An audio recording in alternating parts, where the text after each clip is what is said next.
For so long, we've been here, we've been trying.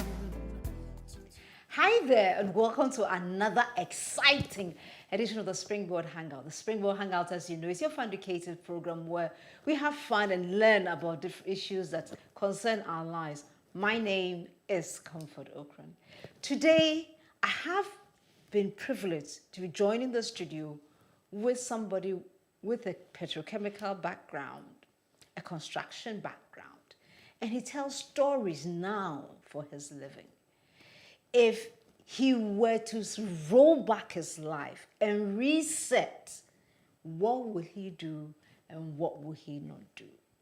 Today, join me as we welcome the one and only Matthew Ansah. He is the team lead at Lyme Haus. Matthew, you're most welcome. Thank you very much. I am privileged to be seated here with you. Now, I know you want to get into Matthew's story, but hold on a second. We're going for a short commercial break. When we return, roll back the time and reset. Don't go anywhere. Call someone, let the person join us, or share with us where you're joining us. It's a privilege to come your way one more day.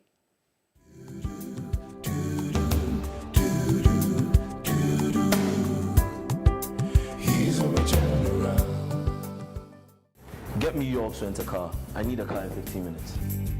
Hi, I'm Jake Morris, and I travel globally. But when I'm in Ghana, York's Rent-a-Car is my reliable choice for safety and comfort on the road. York's Rent-a-Car provides comprehensive logistics services to mainly blue-chip companies as well as individual clients. At a time we needed a car rental service, and York's fitted in very well per our standards. Their services is top-notch. Drivers are on time. It was beautiful to see them behind the wheels. And anytime they pick up a guest, the guests were very, very happy. Already? Excellent. York's Rent-a-Car provides services and expertise that include meet and greet services at the airport, car rental, driver personal outsourcing, and vehicle detailing. What's the problem? Yo, I told you, York's Rent-a-Car delivers world-class service to its customers, having their highest safety and comfort in mind. So watch you. Go over open for him. York's Rent-a-Car runs 24/7 operations where customers can make car reservations and inquiries of our services online and also call our hotline.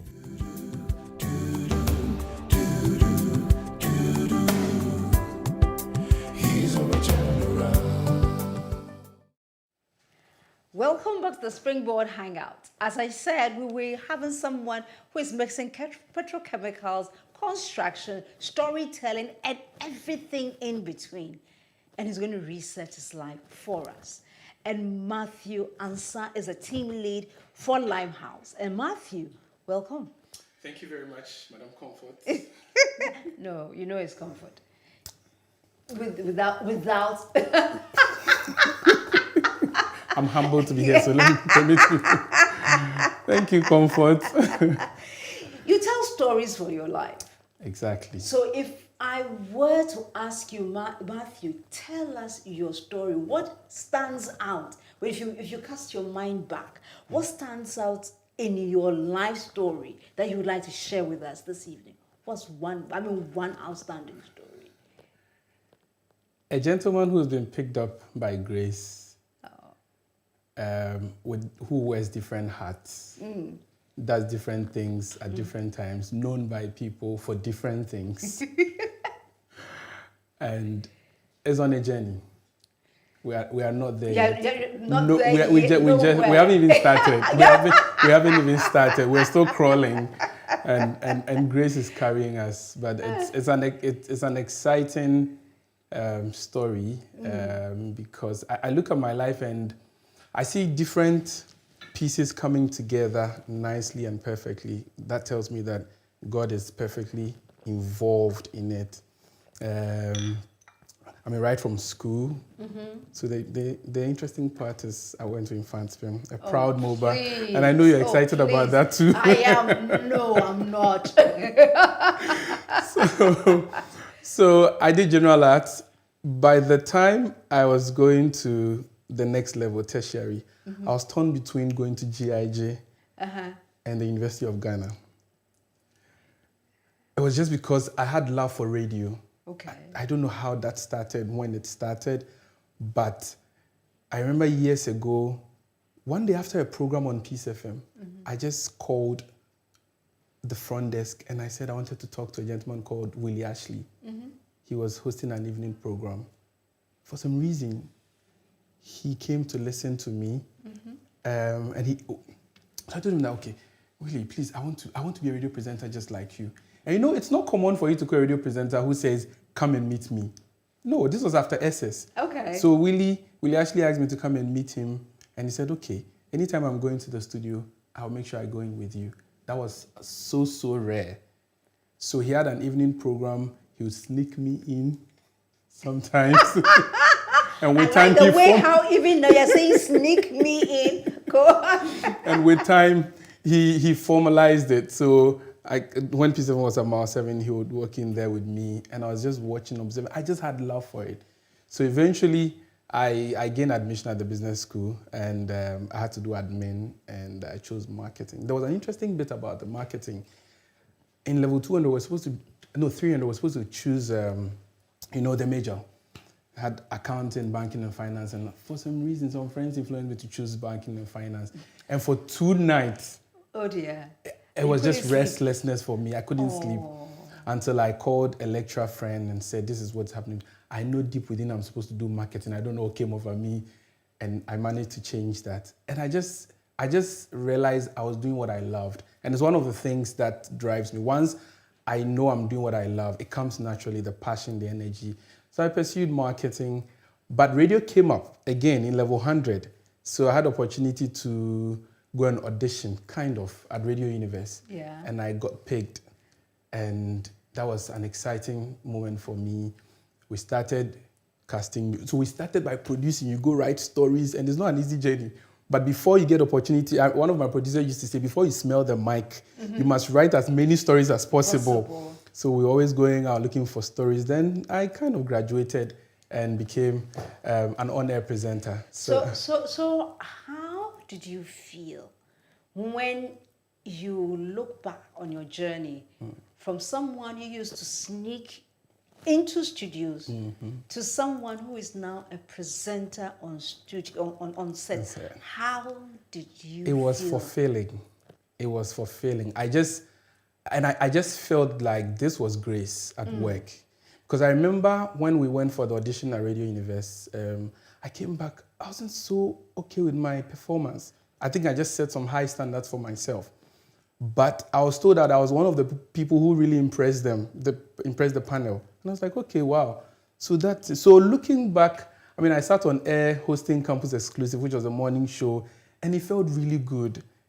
And I always thought I was going to do radio forever. Okay. Later, I got opportunity to host a program called Viewpoint.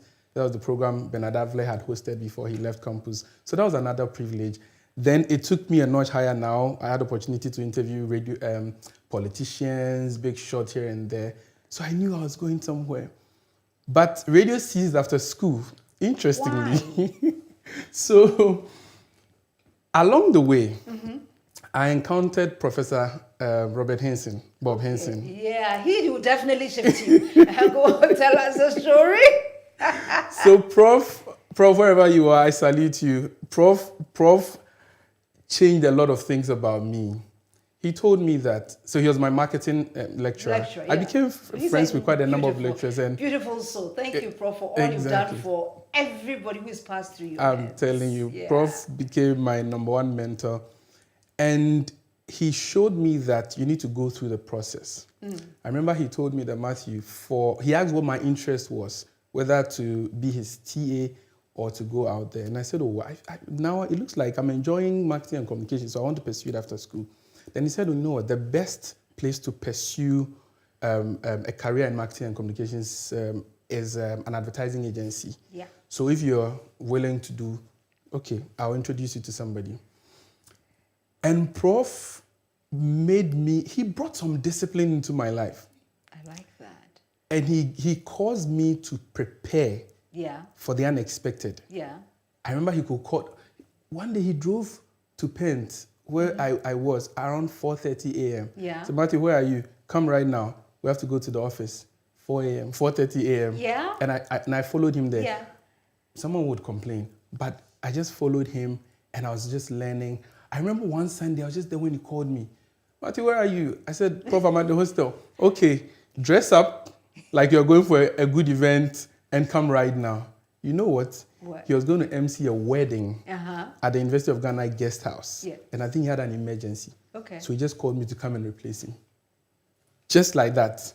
And interestingly, that was another journey in my life. You know, a part of me is an MC for corporate and social events. Really? I've been MCing for the past so many years. Really? Lots of events, birthdays, weddings, corporate events. And it started from there. Even though I was doing it, you know, on campus because of the radio job, we're doing it for maybe some whole week or, you know, end of year dinner and all of that. But when I gained that confidence to step in the shoes of Professor Henson, that was it. I did the event, it was good, the couple, the people were happy, and I felt like, okay, now I can do it.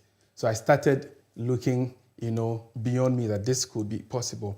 So I had to now, so there was radio, there was marketing and communications, there was MCing, and I was singing at the same time, and I wanted to become a musician. So when did you decide, Matthew, that, okay, I'm going to let this become my focus? And what happened? What triggered that focus? It still goes back to Professor Henson. Okay. So in my final year, just when I was about exiting Legon, Prof, for whatever reason, was having a business relationship with a Nigerian, I've forgotten her name, but her business was Edelman PR. Okay. And they were coming to Ghana to run some, you know, PR business for a number of firms here. And Prof said I could do it. So that was my first freelance job, and I had to take it up. And we were managing big brands. I remember that was when one of Philip's major entry into Ghana, Access Bank, and I was doing audit, fiscal brand audit for Access Bank. I had just left school. So I'd go back to him, this is what I'm doing, is there anything I can do about it? And he just tutored and mentored me. And I didn't realize, I'm enjoying this. There are events involved, I mean, there's some creativity involved here. And so it became seamless for me. Then he connected me to Originate and Art Space, and I started my national service there and started full work. So after my national service, by the grace of God, it became evident that I was an asset, so they had to retain me. They had to retain you. They had Such to. pride.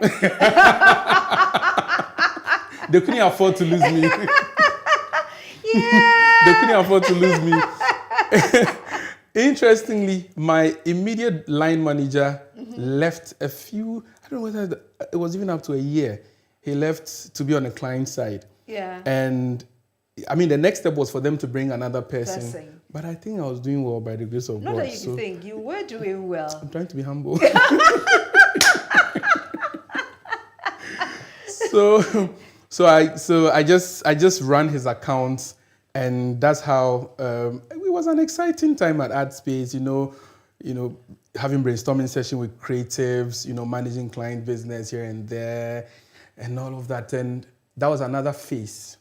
Then another major breakthrough came when Mr. Joanette started Results Advertising. Yes. I don't know what he also saw, because I wasn't even very close to him at ArtSpace. Yeah. I was working for both ArtSpace and Originate because they were sister companies. So for some brands, I was Originate. For other brands, I was ArtSpace GDB. And my general manager then was different.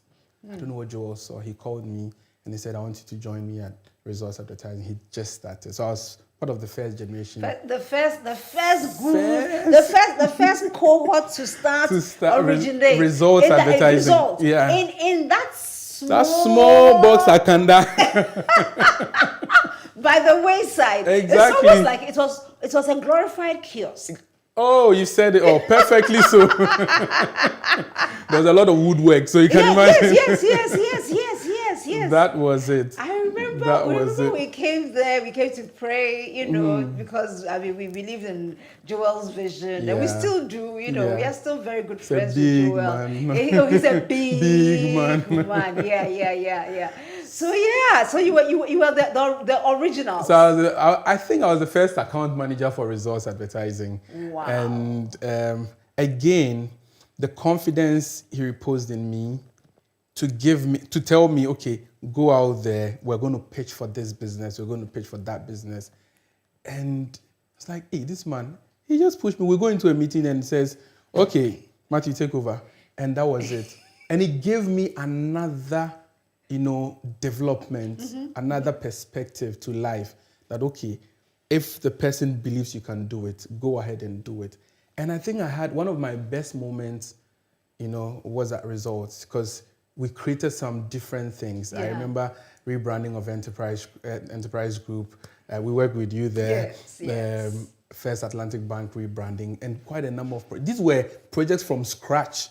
So you had to lead a team to brainstorm, interface clients, and it was good. So it really boosted my confidence. Oh, me too, I get something inside me. Something inside so strong.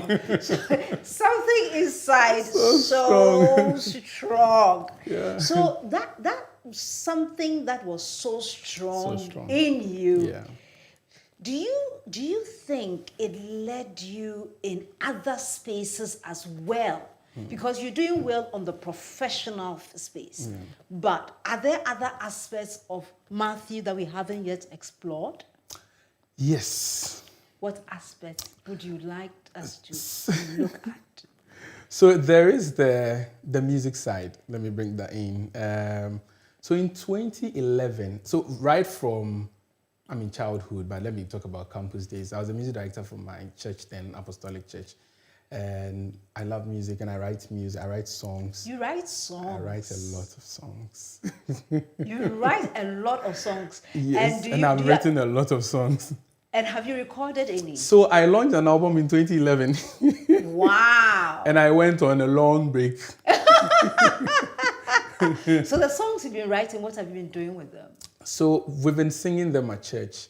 But the good news is that I'm working on an album. A collection. That I'll release this year. Wow. I'm in the studio as we speak now. Okay. This is the first time I'm saying this anywhere. That Matthew is in the studio, is going to record his second album. Yes. And you would listen to it very soon in this space. Don't. I mean, we have breaking news only. Exclusive. On the Hangout. Exclusive. I see. Yes. Tell us more. So in the course of that journey, God led me to Pastor Joe Beecham, the renowned Pastor Joe Beecham. I remember I invited him to grace the occasion. He came against all odds. He was in Sunyani. How he managed to come to Accra, only God knows. And since then, we became friends. Then he became a father, and I became a PA till now. So I'm his personal assistant now. Not many people know, but if you want to invite him today, if you go, you come back to me. I'll be the one to pick your call or to respond to your messages. And following him has been a blessing to my music ministry. And so, yes, so that's one aspect that people don't know. As for emceeing, I've done a lot of events, so people know that part of me. And the other exciting thing people do not know is my career has taken different shapes. Yeah. Tell us, let's explore a bit along that road. Exactly. Yeah. So I left Results in 2013, 2014. Just when I left, I just had a strong feeling that, marketing and communications will never part ways. So I registered a company called Lyme Haus. But the name Lyme Haus had been with me from school because I had a friend who he actually brought the name. He's called Cleopas. We decided to start a TV show. So I had the idea. It was called You Talk, something for the youth. And we shot a few editions, but sponsorship so it didn't happen. If it was today, we'd be on Facebook and we'll be fine. So that didn't happen, but I still kept the name. Then I registered a company to go into marketing and communications. That was in 2013. So when I moved, I went straight into real estate.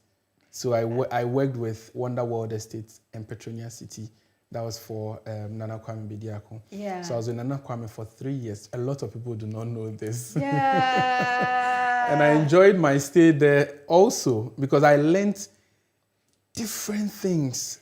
And I think that's one thing God opened my eye to.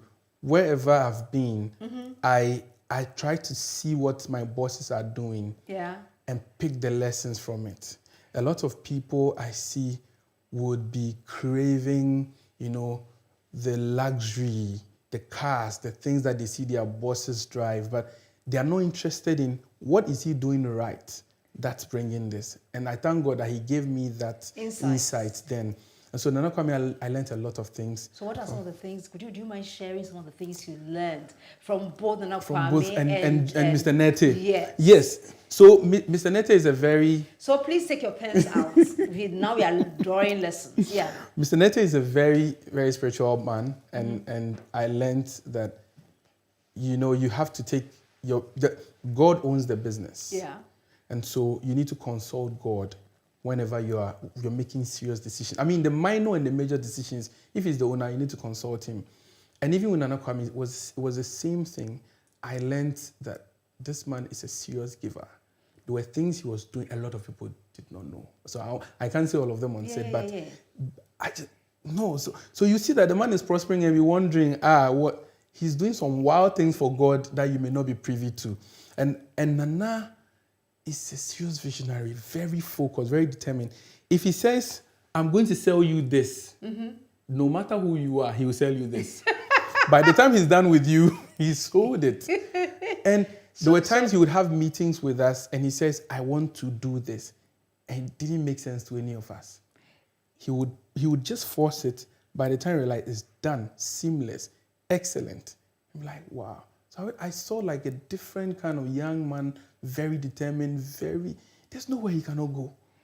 And I had a different personality. I'm the shy type. I'm like, God, give me a little of Nana's personality trait so that I would also be very confident, in implementing certain things. So I learned a lot. So you learned visionary works and focusing on your vision. Focusing on the vision. You also learned about God and taking God serious. Taking God seriously in everything. I learned about integrity, at Nana's place. When people come, they want to take away. But I realized that, you can take spiritually, but not physically.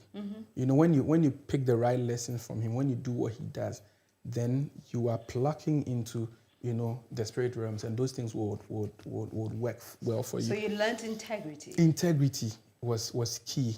I also learned humility from, as for humility from Professor Hinsing, Mr. Kwesi Esin, Mr. Nete, Nana. Nana is humble, very humble. Okay. Sometimes he wants to serve and you're like, hey, this man who just came out of this car and he wants to serve me, So I learned a lot from them. I also learned something, that you need to go through the process. You need to go through the process. Go through the process. It may take you years. Sometimes the vision may not come out very well. I mean, look at where it started from. Along the way, I realized that radio had a serious connection with what I'm doing now. Communications. You need, those radio inside the practical. Exactly. Because there were times on my CV, you would see, I remember before Apollonia hired me, one of the things they considered was my radio background. And I was like, wow, I never thought that way back at Legon, many years ago, it could count in here. So that's also very important, like knowing that the different pieces would come together nicely once you follow the process. Then I also learned that along the way, you need to move out of your comfort zone. Moving out of your comfort zone. Yes. At Nana's place, I realized that, so over there, Apollonia came calling, and the money was good. So I had to move.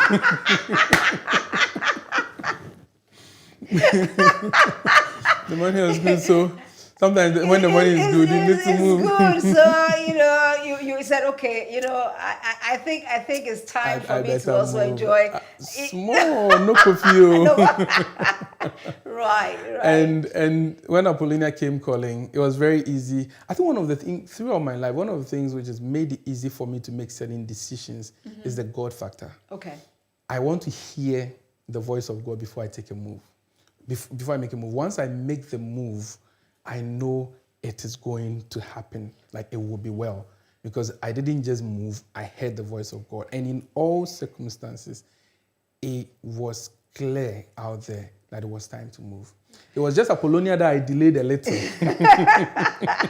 Okay, so even though this is not, I just want to know, if you're a young person starting right now or listening to you today, you're a young person listening right now, and you've heard people talk about hearing the voice of God, which is conviction. Exactly. How do you hear for you that voice of God? $1 million question. Yes, but we want to know. That's what Hangout is all about. Exactly. Hanging out to find out how do people do it, and therefore how can I apply it in my life? In my case, the voice of God comes in various forms. Okay. One, because I have built myself by the grace of God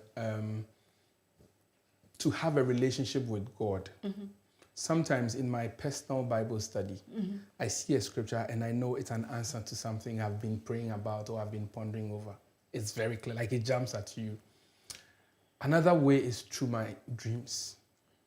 I always tell my wife that when my dream drops, that means it's happening the next minute, and we know it. So I don't joke with my dreams at all. It's one way, and it's biblical. To the extent that God was revealing national issues through dreams. In the case of Joseph and Daniel, it means dreams must be taken seriously. So so dreams are another way. Then also in church, when there's a sermon, the Logos Rhema relationship. Everybody is listening, but God will have a word for you while you're paying attention to it. And sometimes it just comes with that, like from that inner voice. You know that this is what you are hearing deep within. That's still small voice. And you know it is God. Then I also believe in prophecies. So sometimes when any of my spiritual fathers calls me and says, this, it is just dito. Prophecies that confirm what you are thinking about, or exactly. Just that they say, oh, there's rice in the kitchen, so go and take it. Oh,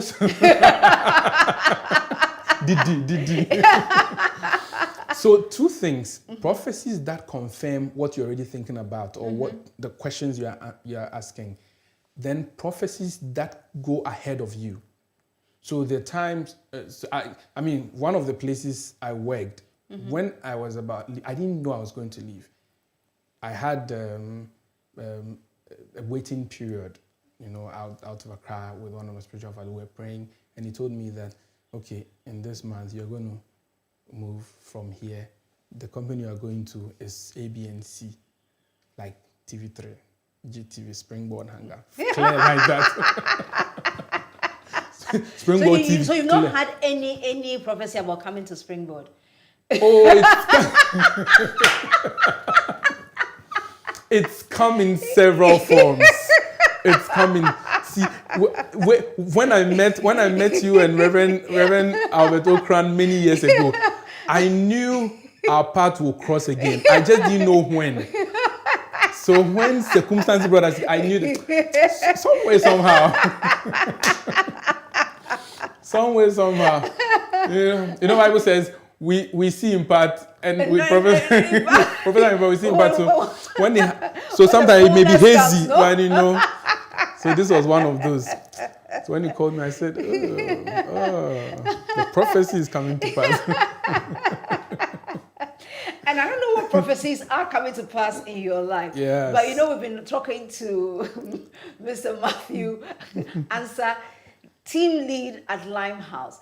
He was telling us about his life, about how his journey from radio into advertising space, into MC-ship, even into singing and all in between. It's been very exciting. You know I told you so. We are going for a quick break. When we return, we'll explore more about this exciting journey.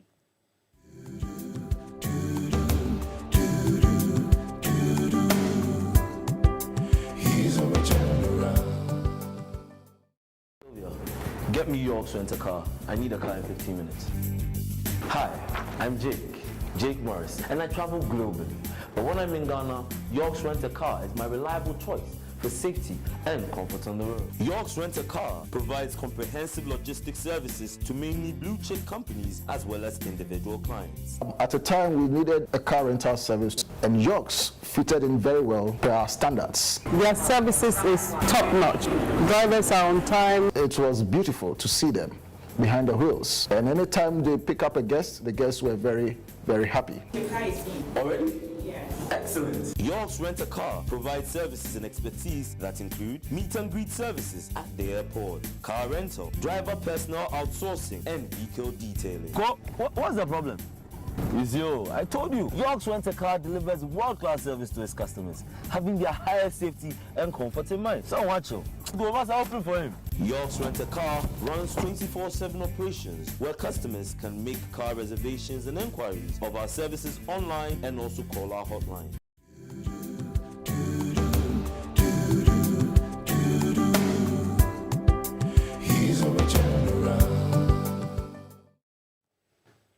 Thank you and welcome back to the Springboard Hangout. The Springboard Hangout, as you know, is your fun-educative program where we look at issues that concern us and find to find solutions to them. My name is Comfort Okran. Today, I've been joined in the studio by Mr. Matthew Ansah, CEO or team lead, as he likes to be called, of Lyme Haus.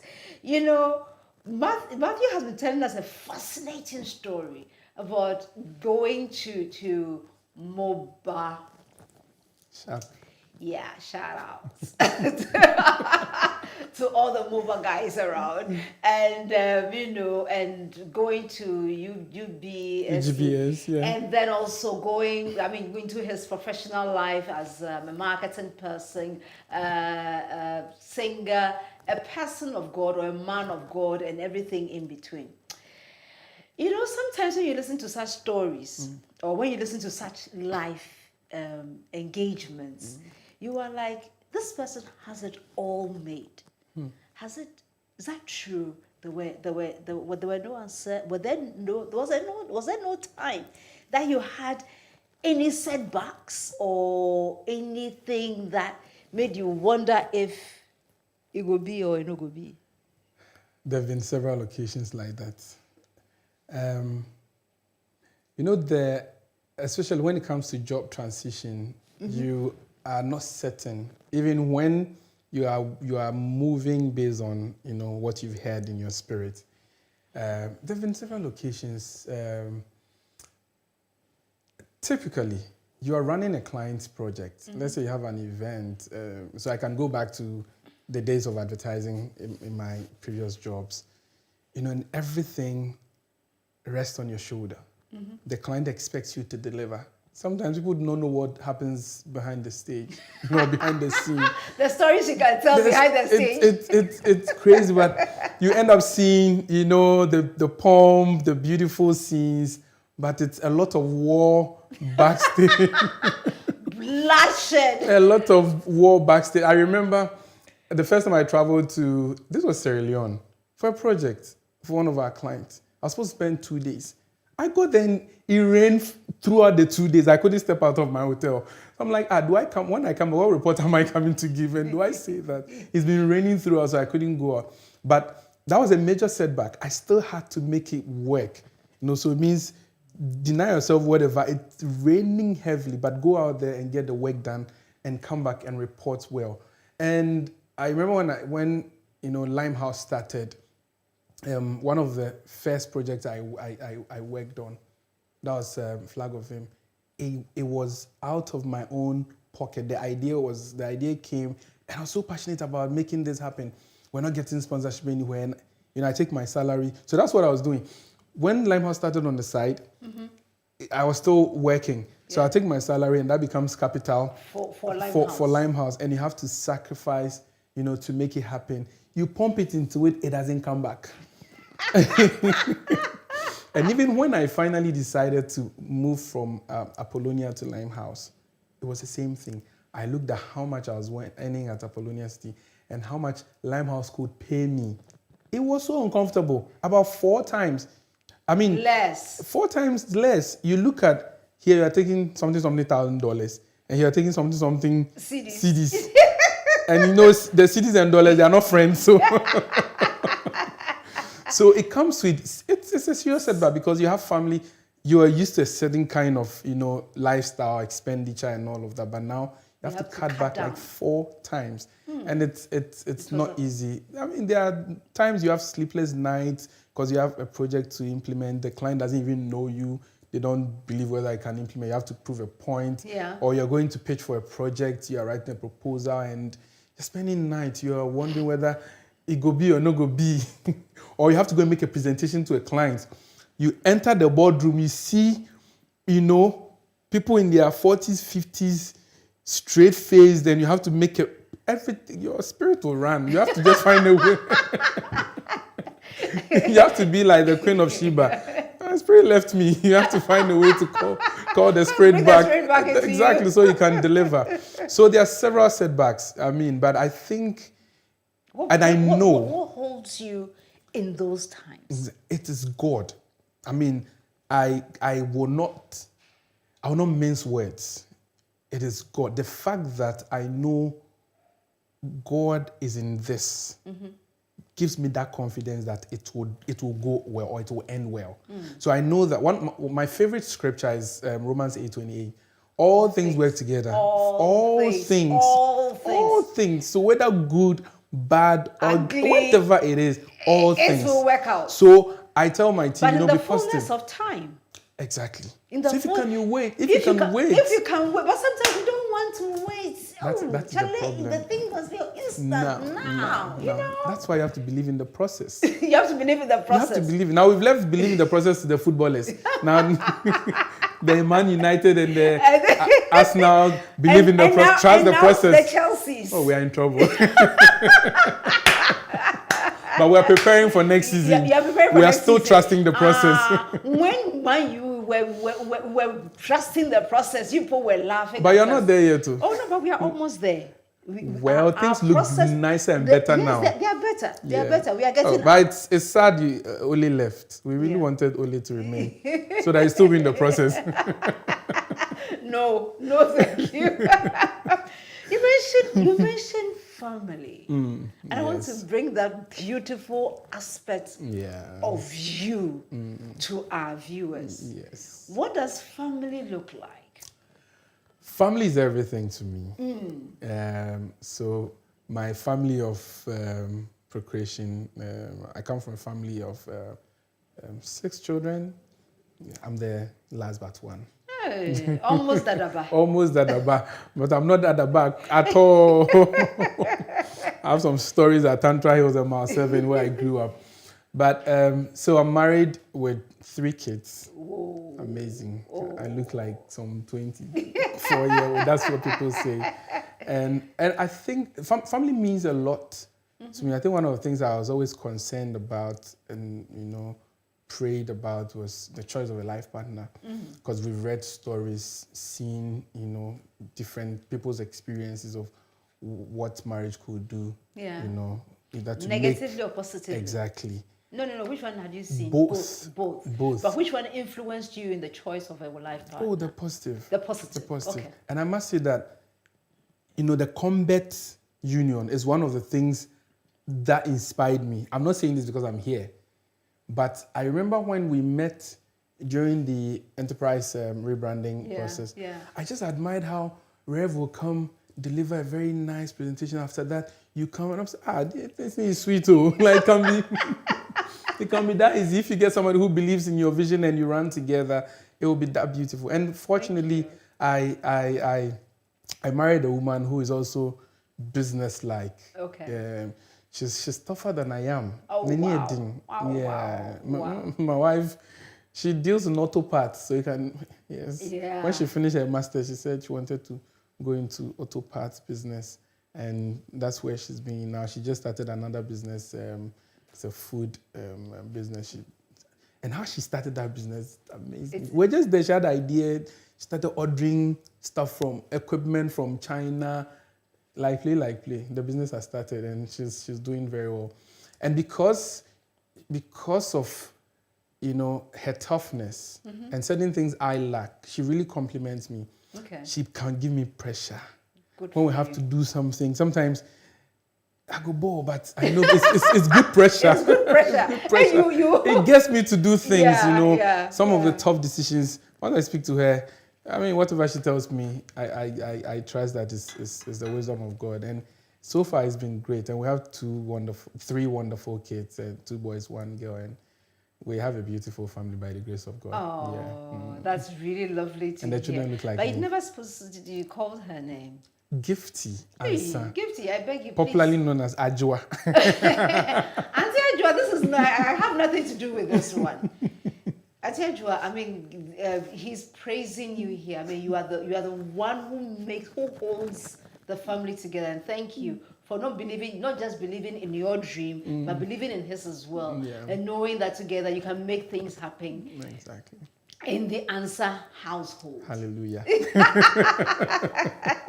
And she's with you with the ministry and yes. She's there. She's always there. Sometimes I can just run How and did you forget. Meet her? Very interesting story.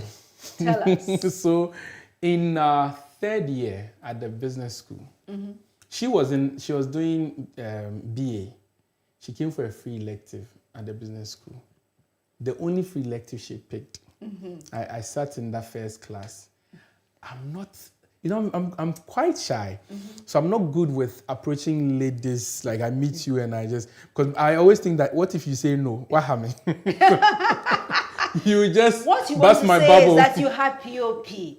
Oh yes, you had a PhD in POP. Just plasterboard.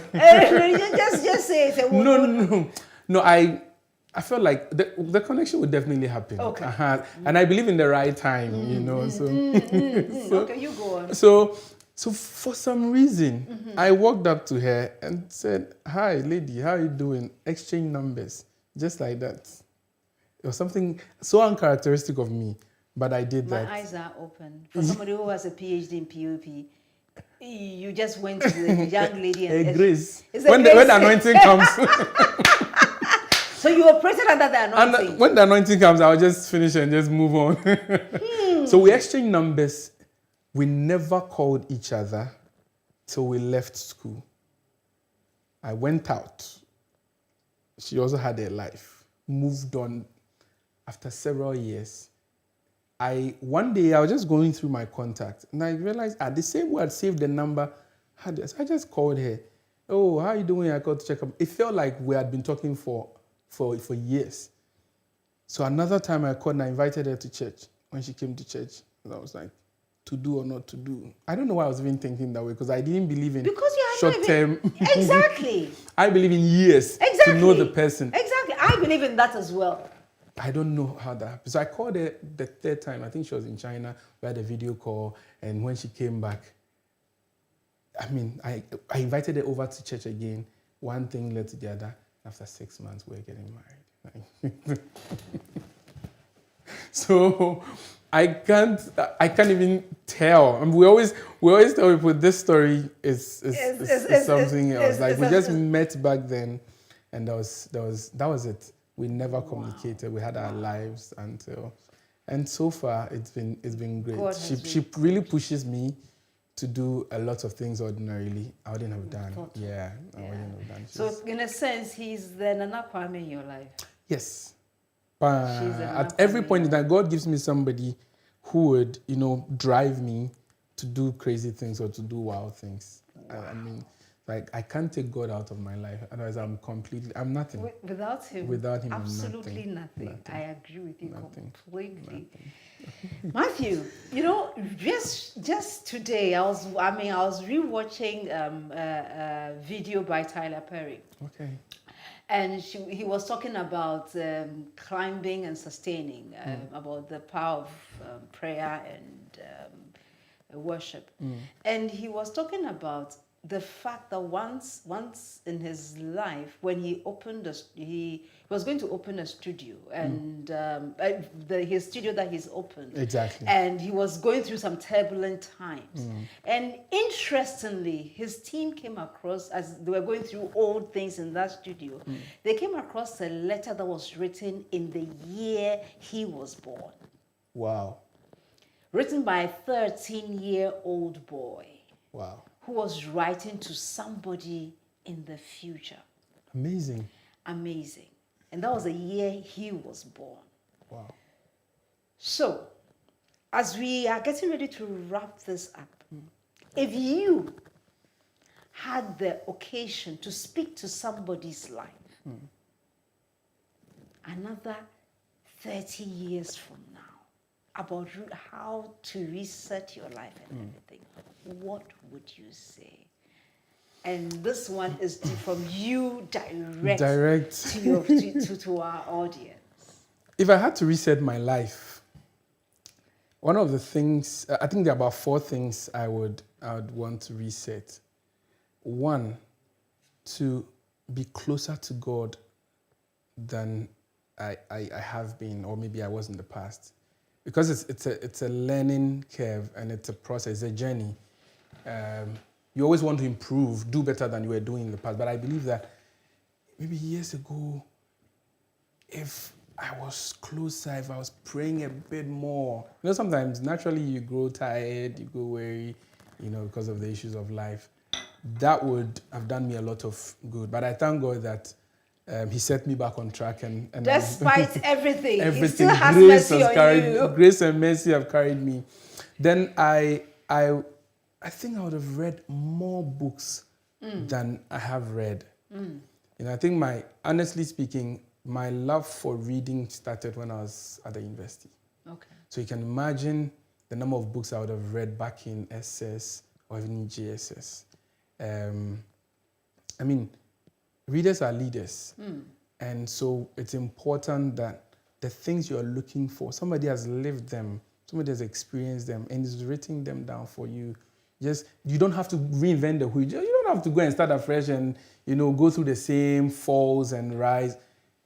Once you grab a book, you'll find it in there. So I would have read more than I have done in my time.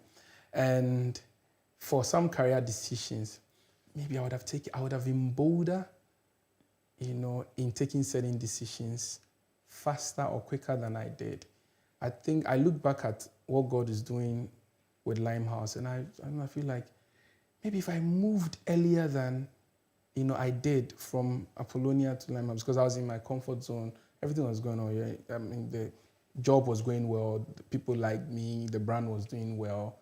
I was getting my laurels there, but I saw the speed, the intensity when I moved full-time to Lyme Haus, and I've been asking myself, if I did it earlier, maybe 2 years earlier, I'm sure we would be somewhere, but grace is still carrying us. So as a young man, sometimes you have to be bold. When God asks you to take a step, be confident, trust that once it's the voice of God, He will lead you through, He will take you to the end. And so you should be able to take that bold step when it is time. I think, have I mentioned 3 or 4? Then last one, if I had the opportunity to, reset, I would spend more time with my mentors and role models. I think that's one thing I haven't been able to do. When I have the opportunity, we talk, I try to, glean something from them, but making a conscious step to sit at their feet to learn. We are now doing them, but let's say if I did them years ago, there were a lot of business lessons we would have learned. I did a lot of learning from afar, from a distance, but maybe there are some secrets you would not see when you are afar. When you get closer, that's when you get to hear. Because the truth is, there are some secrets that will never be out there. They can't sit on TV and share all their secrets. You have to spend time. You have to be like John. John, the brother of James. John would always go and get the secrets from Jesus and come and tell the rest that, you know what, Charlie, it's this this is the and that. way. Then Peter wants to get the filler from John. You know, so if I was able to spend more time, I'm sure it would have really helped. But grace and mercy have carried us, and we are correcting the wrongs, and we are still doing. So please, young man, take these 4 things seriously. Find a mentor, find a role model, spend time with them. You know, they'll teach you the rights and wrongs, and you know that your life, meantime, spend more time with God. You know, build a stronger relationship with God. Then when you have to make a move, and you know your conviction tells you that this is God at work, please don't doubt Him. Just make the move. And vindication is in the womb of time, and God Himself will prove Himself in due time. And the last one I mentioned was, books. Please take them seriously. Reverend Albert has been talking about books. If you have not been reading books, Madam Comfort has been talking about, if you have not been reading, please, this is the time to start. If you haven't been reading books, this is the time to start. And with that, we've come to the end of another exciting edition of the Springboard Hangout. We are so grateful to you, Matthew, for spending time with us and being in the studios with us this evening. And thank you also for watching us this evening. On Sunday, you will come your way again on ETV, so I pray that you make time to listen to it again.